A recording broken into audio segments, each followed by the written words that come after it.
ঢাকার কোলাহলমুক্ত যান্ত্রিক জীবন হতে নিস্তারের জন্য আমরা সাধারণত নিরিবিলি প্রাকৃতিক পরিবেশের আশ্রয় খুঁজি, কিন্তু পরিবার পরিজন নিয়ে ঢাকার বাইরে যেতে আসতে চলে যায় 2 থেকে 3 দিন। তাই ঢাকার কাছাকাছি একদিনের ডে ট্যুর হিসেবে আমরা বেছে নেই ইকো পার্ক অথবা ইকো রিসোর্টকে। আজ আমি আপনাদেরকে এমন একটি রিসোর্টের সন্ধান দিব যেখানে মাত্র 100 টাকার প্রবেশ মূল্যেই উপভোগ করতে পারবেন প্রাকৃতিক নৈসর্গিক সৌন্দর্য। তো দর্শক, আপনারা জানেন আমরা এক্সপ্লোর মোর চ্যানেলটি সবসময় তথ্যবহুল ভিডিও উপস্থাপন করতে স্বাচ্ছন্দ্য বোধ করি। যারা এখনও আমাদের চ্যানেলটি সাবস্ক্রাইব করেননি তাদেরকে সাবস্ক্রাইব করে আমাদের উৎসাহ প্রদান করার জন্য অনুরোধ রইল। আজ আমাদের লিস্টে রয়েছে প্রাকৃতিক সৌন্দর্য ও দৃষ্টিনন্দন নির্মাণ শৈলীতে ভরপুর আপন ভবন, পিকনিক ও শুটিং স্পট। সুবিশাল গেট পেরিয়ে ভিতরে প্রবেশ করতেই চোখে পড়ল কংক্রিট দ্বারা নির্মিত বাহারি টাইলস দ্বারা মোড়ানো সুপ্রশস্ত রাস্তা শেষ করতেই হাতের ডান পাশে চোখে পড়ল অত্যন্ত সৌন্দর্য 2 তলা বিশিষ্ট একটি মসজিদ, যা রিসোর্ট সম্পর্কে আমাকে একটি পজিটিভ ভাইব দিয়েছিল।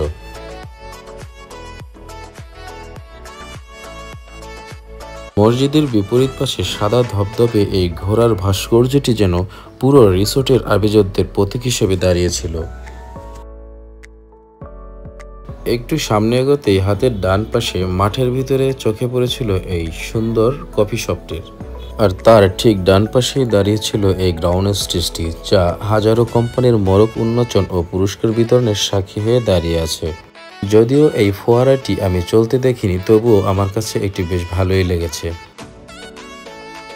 পুরো রিসোর্ট জুড়ে বিভিন্ন জায়গায় এভাবে বসার জন্য অসংখ্য জায়গা রয়েছে, যেখানে হাঁটতে হাঁটতে ক্লান্ত হয়ে গেলে বসে বিশ্রাম নিতে পারবেন। বছরের যে কোনো ঋতুতেই আপনি এখানে আসেন না কেন, আপনার কাছে এখানে আসলে প্রতিটা দিনই বসন্ত মনে হবে। একটু সামনে আগাতেই দেখা মিলল মেঘলা কনভেনশন হলের 2য় গেট, যেখানে আজকে আমাদের নির্ধারিত অনুষ্ঠানের জন্য ভাড়া নেওয়া হয়েছিল। মাঠের ঠিক কর্নারে দেখা মিলল সুউচ্চই ওয়াচ টাওয়ারের, যেটা সাধারণ দর্শনার্থীদের জন্য উন্মুক্ত ছিল। এখান থেকে যে কেউ চাইলে পুরো রিসোর্টের ভিউ দেখতে পারে। অত্যন্ত পরিচ্ছন্ন এই রাস্তা দিয়ে সামনে এগোতেই হাতের ডান পাশে চোখে পড়ল একটি ছোট্ট প্লে জোনের। ছোট্ট এই বাচ্চাটিকে খেলতে দেখে আমাদের বন্ধুদের মাঝে অনেকের শৈশবের স্মৃতিচারণ করতে ইচ্ছে জাগলো। তাই তো আর বিলম্ব না করেই আমরা মেতে উঠলাম শৈশবের খেলাধুলায়। আপনারা চাইলে আমাদের মতন এখানে এসে এভাবে খেলাধুলা করতে পারেন, তবে এর জন্য এক্সট্রা কোনো চার্জ দিতে হয় না।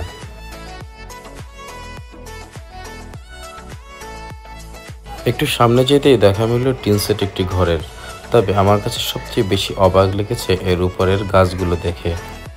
এই গাছগুলোর নাম আমার কাছে অজানা, আপনারা জেনে থাকলে কমেন্ট করে জানাবেন।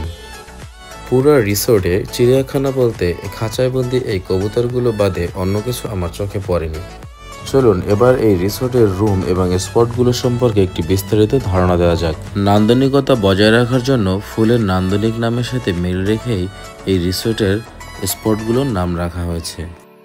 স্পটগুলোর মধ্যে অন্যতম হলো মেঘলা কর্নার, যেখানে রয়েছে Meghla convention hall, jasmine room, dahlia room, poppy room, Chameli room, zinnia room, Palash room. যেহেতু আমরা 250 থেকে 300 জনের একটি গ্রুপ এসেছিলাম, সেক্ষেত্রে আমরা মেঘনা কনভেনশন হলকেই প্রিফার করেছিলাম। আমাদের টোটাল ভাড়া পড়েছিল কনভেনশন হল এবং রুমগুলো সহ 1.5 লক্ষ টাকা।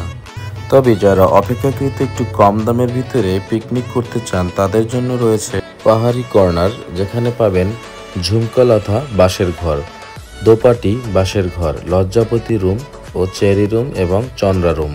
এছাড়াও চাইলে আপনারা অন্য স্পটগুলো বুকিং করতে পারেন। তার মধ্যে রয়েছে শাপলা কর্নার, যমুনা কর্নার ও নয়না কর্নার। আপনারা যদি মেঘলা কনভেনশন হলকে বাদ দিয়ে বাহিরে পিকনিক স্পট করতে চান, সেক্ষেত্রে পুরো রিসোর্ট ঘুরবেন এবং পিকনিক করবেন, এর জন্য খরচ করতে হবে 1 লক্ষ টাকা। তবে সিজন অনুযায়ী এর ভাড়া কম বা বেশি হতে পারে। আপনাদের সুবিধার্থে স্ক্রিনে একটি নাম্বার শেয়ার করে রাখছি। যারা ফ্যামিলি নিয়ে আসতে চান, তারা একদিনের জন্য এই রিসোর্টের একটি এসি রুম বুকিং করার জন্য খরচ করতে হবে 5 থেকে 6 হাজার টাকা। তবে যারা শুধু খাওয়া দাওয়ার প্যাকেজ নেবেন রুম ব্যতীত, তাদের জন্য পুরো দিনের জন্য মাত্র 1000 টাকা।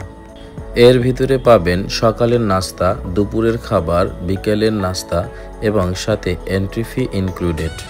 আর যারা কোনো ধরনের প্যাকেজ নিতেই আগ্রহী না, তারা মাত্র 100 টাকা এন্ট্রি ফি দিয়ে পুরো রিসোর্ট ঘুরতে পারবেন সকাল 7টা থেকে বিকাল 5টা পর্যন্ত। সুবিশাল এই রিসোর্টে রয়েছে 3টি খেলার মাঠ এবং 3টি পুকুর। রয়েছে পিকনিকের রান্নাবান্না করার জন্য সুবিশাল তিনটি রান্নাঘর।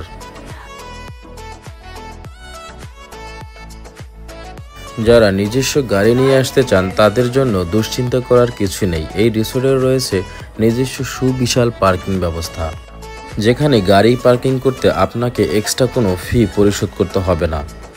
কনভেনশন হলের ঠিক সামনেই সুবিশাল এই মাঠটির অবস্থান, যেখানে পুরো দিনটি আমাদের কেটেছে বিভিন্ন ধরনের খেলাধুলার মধ্যে দিয়ে। চলুন এবার কনভেনশন হলের ভিতরটা দেখানো যাক। সুবিশাল এই কনভেনশন হল দেখে যে কেউ মুগ্ধ না হয়ে পারবে না। পুরো কনভেনশন হলটি ছিল শীততাপ নিয়ন্ত্রিত, সুবিশাল স্টেজ, নিজস্ব সাউন্ড সিস্টেম, পর্যাপ্ত পরিমাণে সিটিং ব্যবস্থা এবং আলোকসজ্জায় সজ্জিত। আমাদের সাংস্কৃতিক অনুষ্ঠানে ইনভাইটেড ছিল জনপ্রিয় কণ্ঠশিল্পী নাবিলা রহমান ও মাহিন রহমান। যারা আমাদের মতন এভাবে কনসার্ট করতে চান তারা তাদের সাথে চাইলে যোগাযোগ করতে পারেন। আপনাদের সুবিধার্থে স্ক্রিনে আমি তাদের নাম্বারটি শেয়ার করে রাখলাম। আমাদের অনুষ্ঠানটি শেষ হয়েছিল র্যাফেল ড্র ও পুরস্কার বিতরণী অনুষ্ঠানের মধ্য দিয়ে। আপনাদের সুবিধার্থে এই রিসোর্ট সম্পর্কে বিস্তারিত তথ্য ডেসক্রিপশন বক্সে দেওয়া আছে, আপনারা চাইলে ওখান থেকে দেখে নিতে পারেন। চলুন এবার জেনে নেওয়া যাক কিভাবে আসবেন এই আপন ভুবন রিসোর্টে। টঙ্গী স্টেশন রোড থেকে মাত্র 15 মিনিটের রাস্তা। সিএনজি অথবা অটোরিকশা করে মিরের বাজার, পরে খিলগাঁও রেলগেট অথবা কলেজ গেট নামলেই একটু সামনে গেলেই হাতের ডান দিকে নির্দেশনা করা সাইনবোর্ডে লেখা আছে আপন ভুবন পিকনিক ও শুটিং স্পট। তো ভিউয়ার্স, এই ছিল আজকের আমাদের ভ্রমণ অভিজ্ঞতা। আমাদের ভিডিও ভালো লাগলে লাইক কমেন্ট করে উৎসাহ দিতে ভুলবেন না।